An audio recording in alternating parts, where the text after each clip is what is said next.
Well, hello everyone. Welcome to the first edition of IFSA Talks, a series aimed at debunking some of the myths associated with the finance industry through conversations with industry leaders. I'm Abhigya from the BITS Pilani IFSA chapter, and I'm going to be your co-host for this session. For the first talk of the series, we have with us Ms Sanjna Pathania, who is a risk manager at Westpac, one of Australia's big four banks.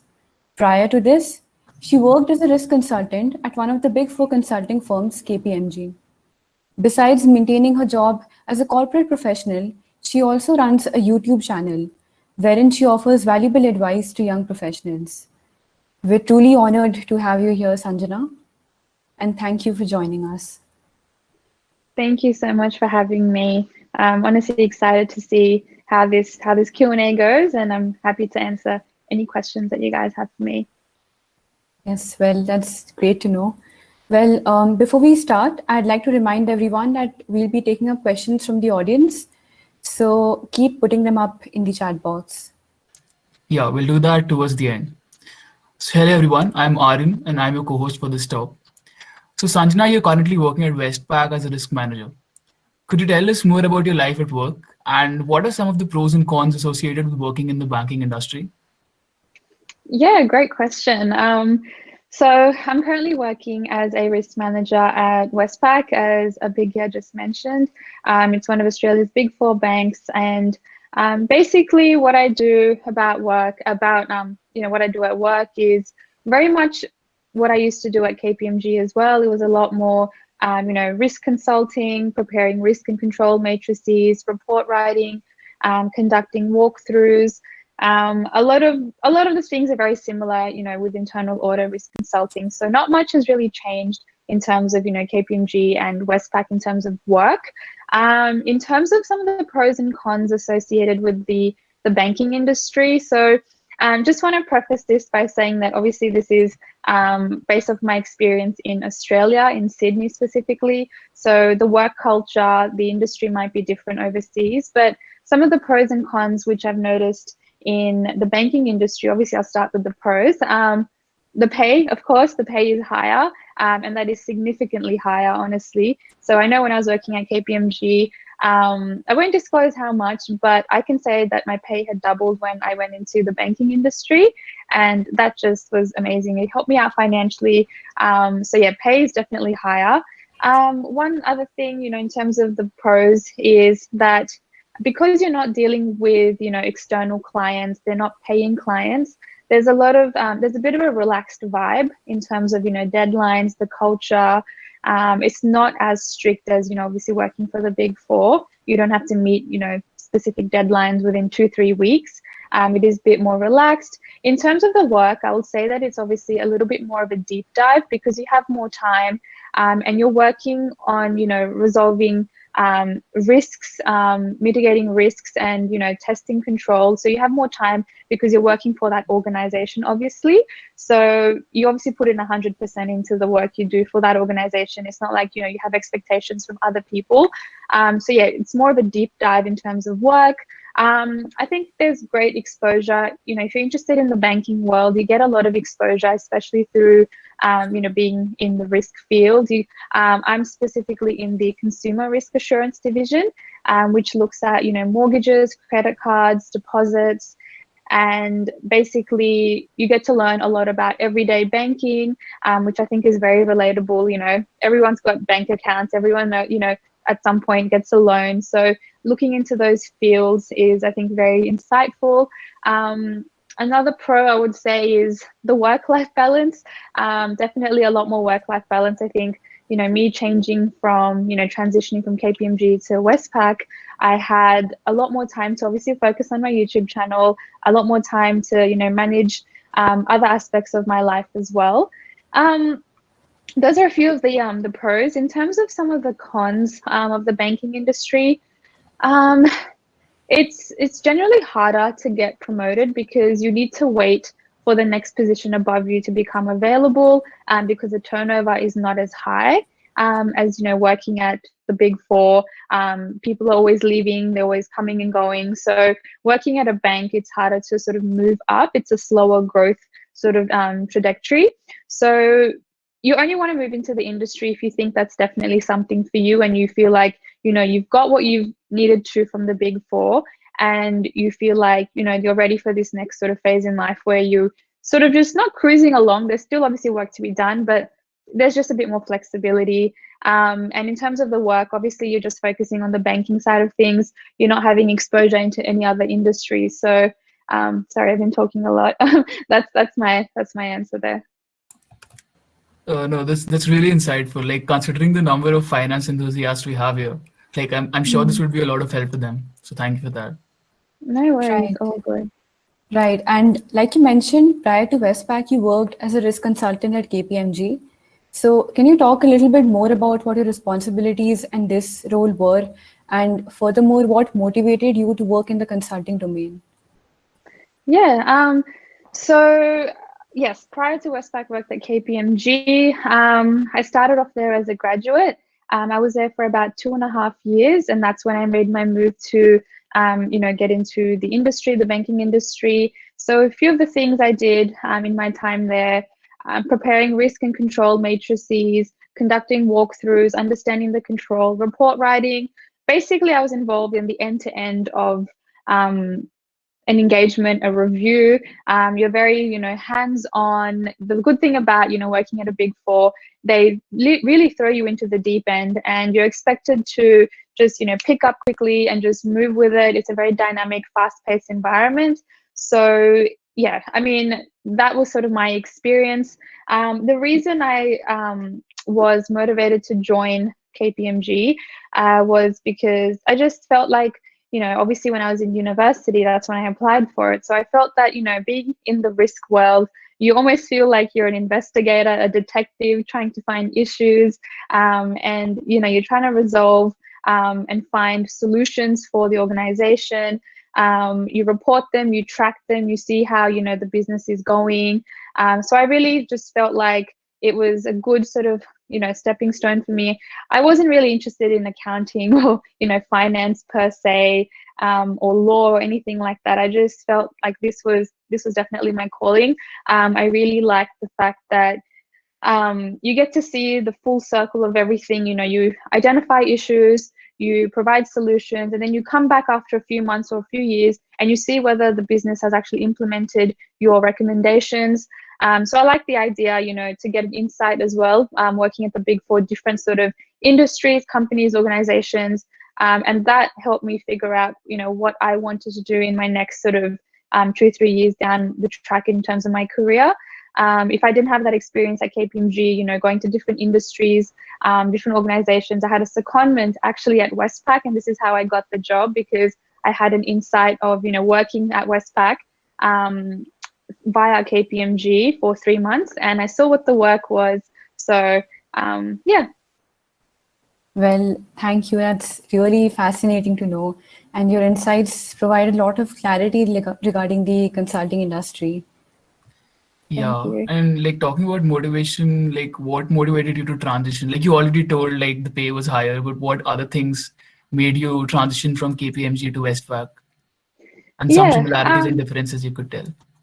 Yeah, definitely. So there was a few things that really motivated me to transition from KPMG to Westpac, because it's such a competitive industry. It takes a lot to really sort of, get recognized when you're working at the Big Four. You need to put in those extra hours, the effort, and really be seen, amongst your colleagues as as a good employee, as a hard worker, putting in overtime as well.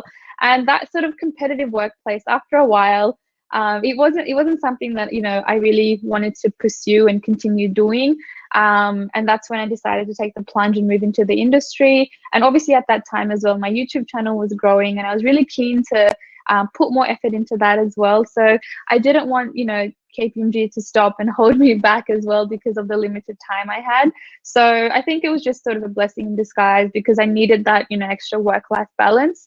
In terms of the similarities between Big Four and the banking industry, I would say fundamentally, and the crux of the work is actually the same.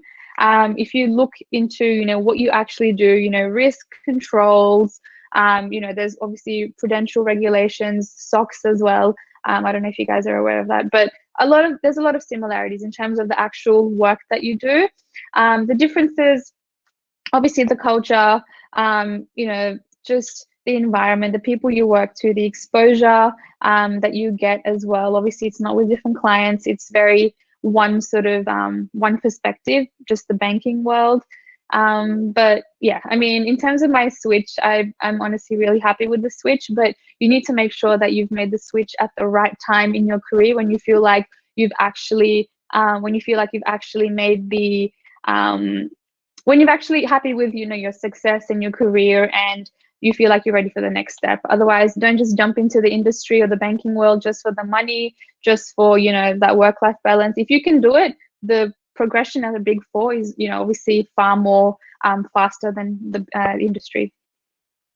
Yeah, that's interesting to know. I guess you need to do a cost benefit analysis of what you really want in life.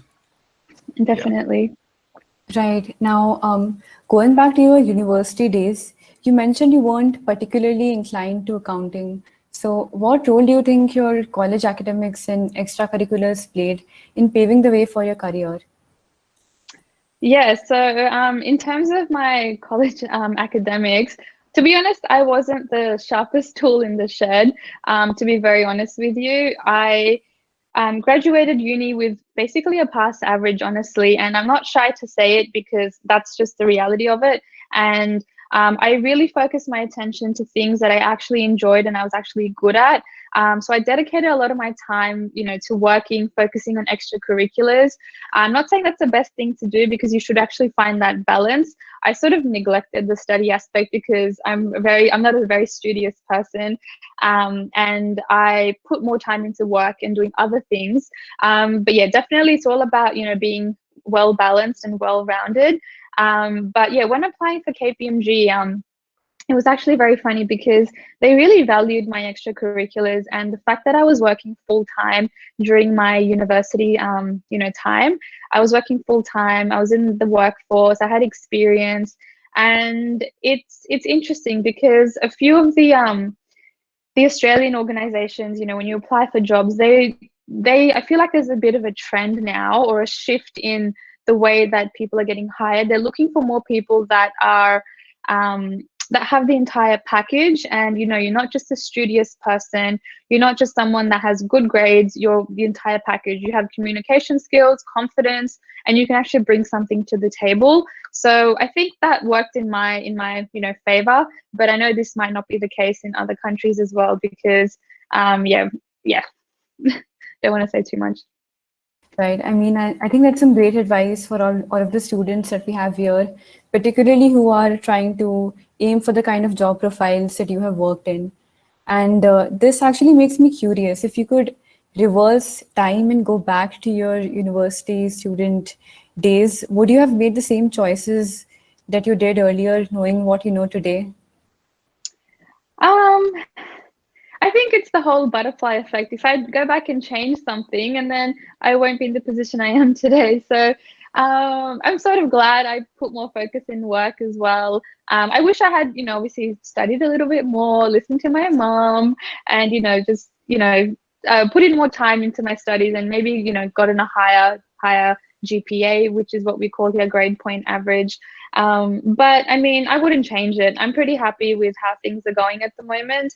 My only advice would be to just find a balance. Don't just, pigeonhole yourself in one sort of aspect. Be well-rounded in your studies, extracurricular, and work experience as well. I think those three things are very important. Great. I mean, it's quite a great perspective to have in life. Yeah, and also like every Indian parent is like forcing their children to get good grades. So I could totally relate to that. 100%. I was not doing my parents proud when I came home with like passes and credits. They wanted the high distinctions. Yeah, I need And to I tell my Can we parents about you. actually, yeah, I mean, can we actually really make our parents proud? That's the question I would want to get at. yeah, it's Yeah. hard. Also, now, given that we have attendees tuning in from various countries, can you talk more about what makes the Australian job market different from others? And what trends have you observed over the past few years? And what kind of opportunities exist for international students aspiring to kickstart the career in Australia? Yeah, no, great question. I think in terms of the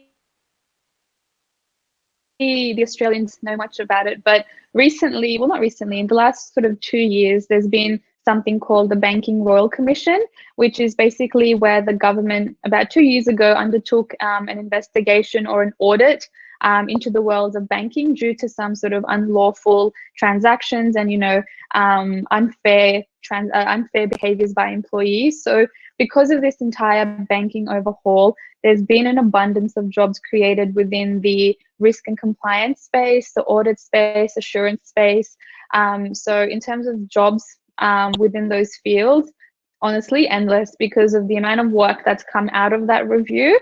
It has honestly changed a lot of practices, a lot of processes in terms of how things are run at a bank and all organizations for that matter. So yeah, in terms of some of the trends that I've been noticing and, speaking to different people as well, I feel like the trend in the Australian sort of, when you're applying for a job, they're looking at people from all different walks of life. I know, especially when I joined KPMG, I was actually the only one from a commerce background from university. All my other colleagues, the other three that joined the team, beg your pardon, they were from psychology, engineering, medicine degrees as well. So they really accept anyone from, any walk of life. As long as you can bring value, you are able to be, moldable as well. They like people that don't have, especially as if you're a graduate, they want someone that they can really train up and, train them up to sort of fit the culture of the workplace. So yeah, they're very open-minded and they aren't really after the cookie cutter employee. They value experiences more than the actual theoretical knowledge.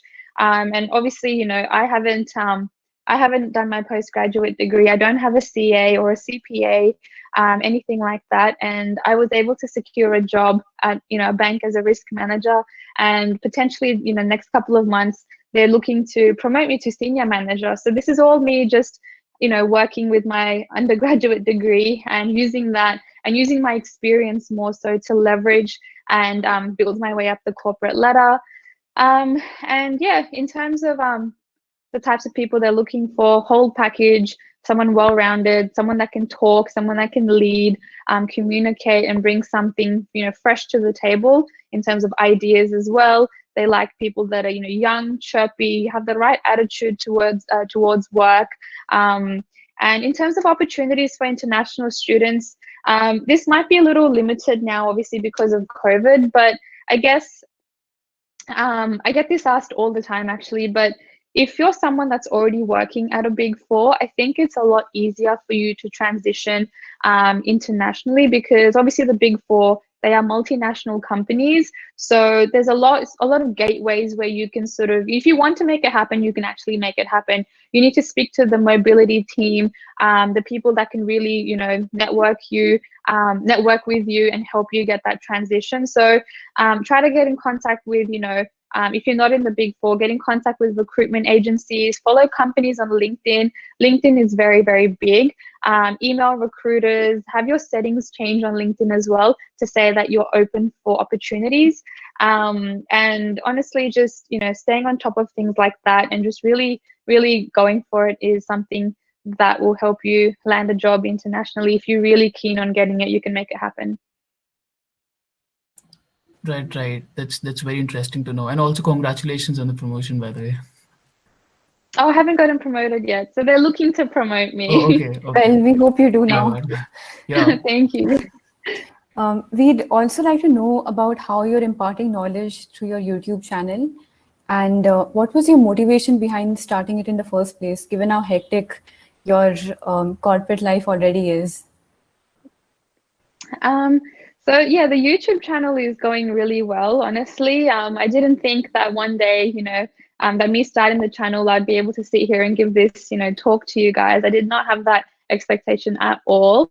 Obviously, YouTube started off as a hobby for me. I was doing very much lifestyle, fashion, beauty, things like that. And I honestly didn't think that, I could get into sort of this career, transition topic into my channel. So yeah, I just introduced it slowly on my channel. I just wanted to share my experience, working at a Big Four, and slowly I started gaining some traction. People really started enjoying, hearing my insights, experiences, and I was like, hey, this might be something that people actually, like, and they want to know about other people's experience. And I was very big on being very honest about my experience. I feel like there's a lot of people out there that talk about, all the good things about, working at a Big Four, but I think it's important to mention the other side of it as well. So I really wanted to shed some light on that aspect as well. And yeah, honestly, in terms of, I think that's basically your question. I think I've answered it. Yeah, you don't really know what you want until you actually go for it. So yeah, this has just started off as a hobby, shared some experience of mine, and now I'm getting so many questions, DMs, and emails all the time about, career advice, career coaching. And off the back of that, I'm actually thinking of launching a business around this. I'm in the process of creating a website to launch some of my services, because a lot of people are wanting some value, and I obviously can't help everyone. So it definitely takes a lot of time out of my day. And this might be something I have to do full time later down the track, but let's see. Well, that's really great to know, Sanjana, and kudos to you for balancing your career along with your YouTube channel. I'm sure a lot of us would really be interested in checking out your channel now. Thank you. It's Thank all you. about like prioritizing, honestly, just making it happen. No excuses. Just get out there, do it, because if you don't, then you're not going to know what the alternative is. Right, definitely. Learning from your experiences has been enriching for all of us. Also, we'll now open the floor to questions from the audience, and we already have the first question from Philippe. Right. So this is from Philippe. You mentioned that you were working next to your studies and it helped you kickstart your career. So what did you do and how did it impact your work decisions? So this is around me working while I was at university. Yeah. Right.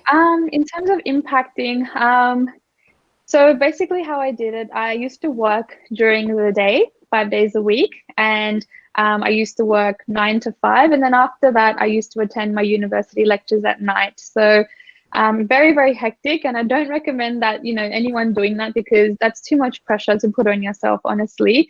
I would have probably cut that down to maybe 2 or 3 days a week, but 5 days a week was very intense.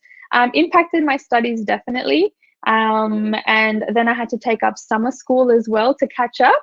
So yeah, look, it's a very sort of it's not a realistic routine to have. I don't recommend that. It's all about balance, and yeah, in hindsight, I would go back and I would change that if I could. Right. I mean, that's definitely interesting to me to hear. Being a current student, I can't even imagine the amount of workload that you took up. Yeah, I think Along there's with your also, studies. I think one thing I want to mention as well, I think in terms of the curriculum for university or college students in different countries, it appears to be different. In Australia, if I'm studying a commerce degree and I have 2 majors, I am only required to be at university maximum full-time 2 to 3 days. So I don't think that's the same in other countries as well. So that definitely does give me more time to do other things that I like as well. So I tried to jam pack everything into the 2 to 3 days, so then I could work after that as well. Right. In Vitspilani, we have 6-7 hours of classes every day on an average. So it's very tough. Wow. For even a commerce degree? It's an engineering and science college mainly. We Okay, do have a few right. humanities courses and economics courses, but primarily focused on engineering. Okay, right. Moving on to the next question, there are several job profiles in finance, as it is a huge domain. How did you get into risk management, and was it pre-planned? I think I mentioned this a little bit earlier. I think how I got into it was just because I was a very curious person, and obviously talking to my peers who are older than me, having those connections at university, speaking to lecturers as well, and really trying to figure out, what it is that you should do after university or college. Speaking to people older than me, I had a lot of friends, family, cousins that had already, started working as well. So yeah, it's just all about, doing your research, trying things out. And as I said, I really like the sort of inquisitive nature, the curiosity that you need to have of being a risk consultant. It's very much like, detective work, and that really intrigued me. Yeah, I couldn't see myself doing accounting or numbers. I'm not great with numbers. And this was just something that I really enjoyed, and I stuck with it. If I didn't enjoy it, I would have realized, and I would have changed. But if you don't try, you don't know. Definitely. Right. The next question is from Webber. Can you suggest what international certifications we can look at for building a profile as a risk analyst manager? International certifications. This is a tough one. In terms of international certifications, I think I'll have to get back to you on that one. In terms of specific certifications, it's all different with each country. So yeah, I haven't come across this question, but I can get back to you somehow with the information. But I wouldn't know about that at this stage. Sure, sure. We can connect you with the person who posed this Oh question. yes, please. Right. Okay, so the next question is by Anushka. So, as a risk manager, what do you think are the three most important skills one can possess while in college to survive as well as perform in the industry? So some skills you can possess in college to get into a risk manager role. Yeah. I think it's one, having that curiosity, having that willingness to learn and be inquisitive to find out more, I think is a very good trait to have in this type of field, because that's what you essentially have to do. You need to identify issues, you need to identify, risks as well. So I think being inquisitive and curious is very important. Obviously, if you're in the consulting world or risk world, you need to have very good sort of communication skills. You'll be liaising with a lot of clients, a lot of stakeholders, and you need to really be able to articulate your responses well, to really get your point across. And thirdly, confidence, just asking the right questions, asking, pointed questions, targeted questions, to try and really sort of find out more. And that comes with confidence. So yeah, those are the top three. Yeah, that certainly answers the question.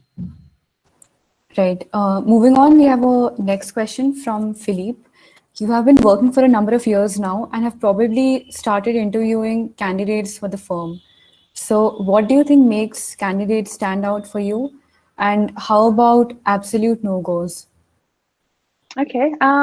In terms of some things, yeah, so I have been part of a few interviews recently as well, helping the senior managers with their recruitment. So a few things that they look for is, besides what's on the CV, not looking at the CV yet, basically looking at the attitude of a person when they come to that interview.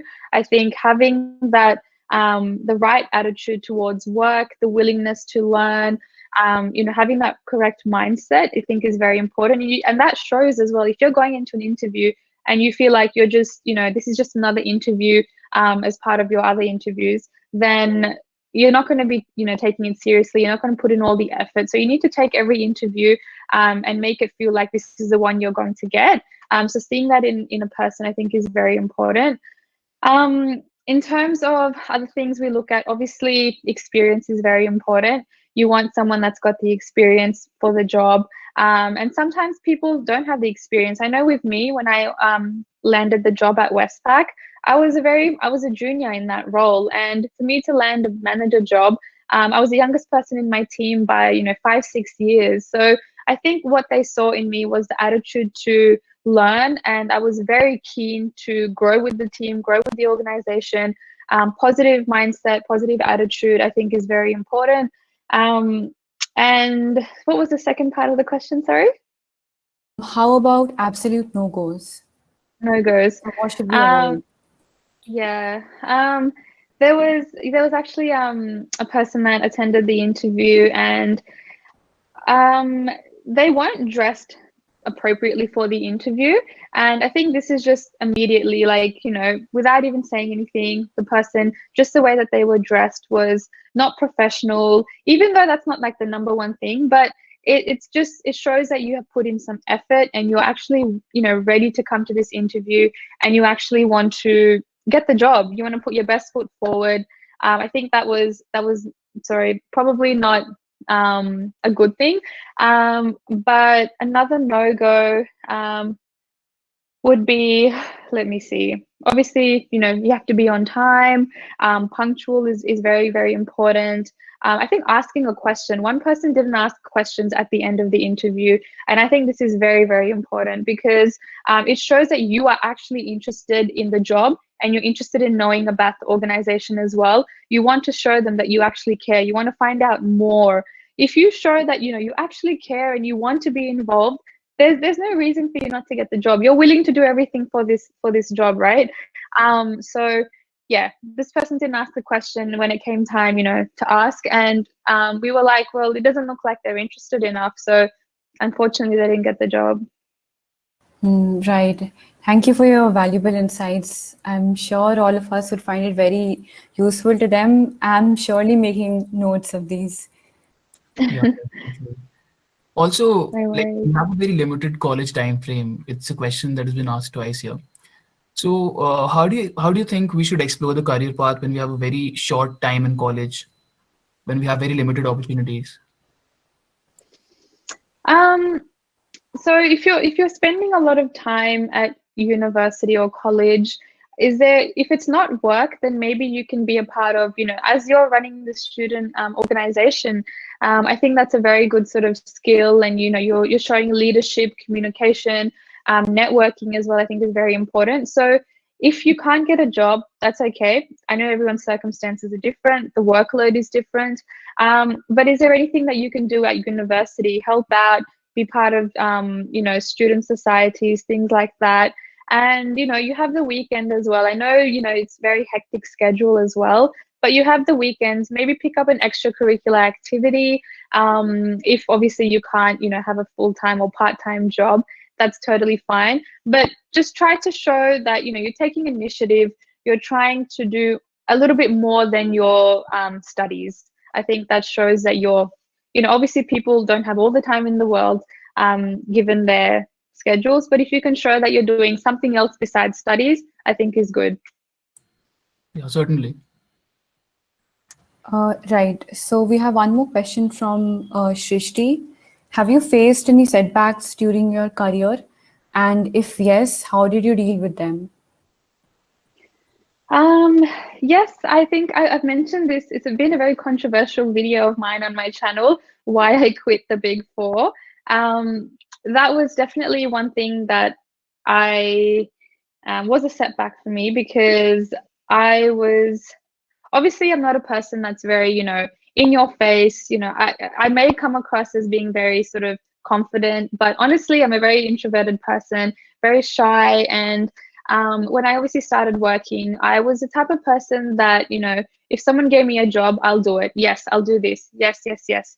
And I would not question anything. And then that sort of led me into a very sort of dark, not, I wouldn't say dark, that's a very harsh word, but it wasn't a good experience, because I was always being put onto secondments, go here, go there, work with different clients. It was good for my experience, but then that meant when it came time to getting promoted to senior consultant, I couldn't show that I had actual internal audit experience or risk assurance experience, because I was doing other things with other organizations, and I wasn't present in the office as well. So that was one of the reasons why I decided to leave as well, because obviously they didn't value that I was going to all these secondments.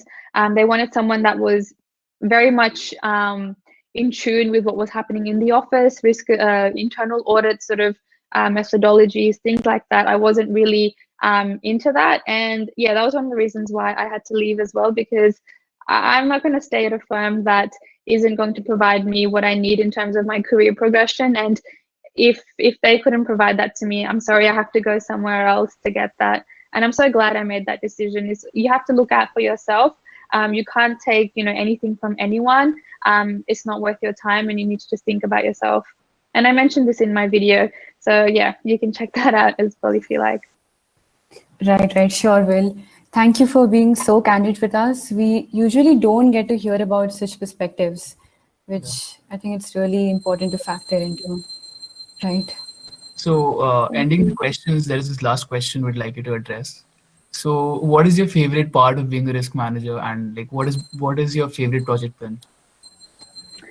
Yeah, being a risk manager, like honestly, every day is different. We're having different projects all the time, and no project lasts more than 2 to 3 weeks, which is what I love because it can get boring after a while as well. So it's good that it's fast paced, and I'm able to really put on that detective hat and find issues, come up with the solutions and track those solutions, make sure, you know, you do that full circle. You know, it's just very sort of it's very humbling to know, or not humbling, I don't know if that's the right word. It's just a good feeling to know that you found an issue, you've identified it, raised it, and then the business has actually implemented it. And because of your detective nature, your audit skills, something has changed in an organization, and that's a very rewarding feeling.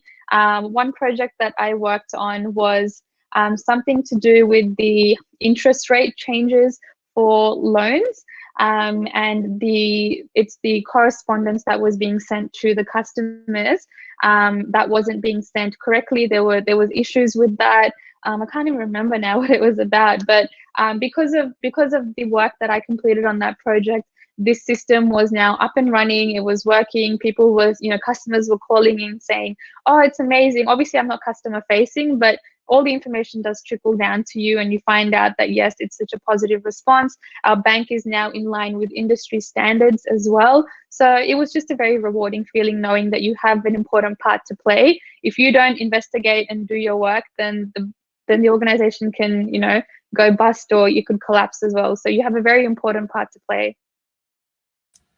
Yeah, I guess the feeling that you're creating a very strong impact and doing something way bigger than yourself. That's Yep, it. exactly. Yeah. Right. So, with this, the first edition of IFSA Talks has come to an end. We express our gratitude to Sanjana for taking the time out to talk to us. We would also like to thank all of the attendees for tuning in. So, thank you, everyone, and stay safe.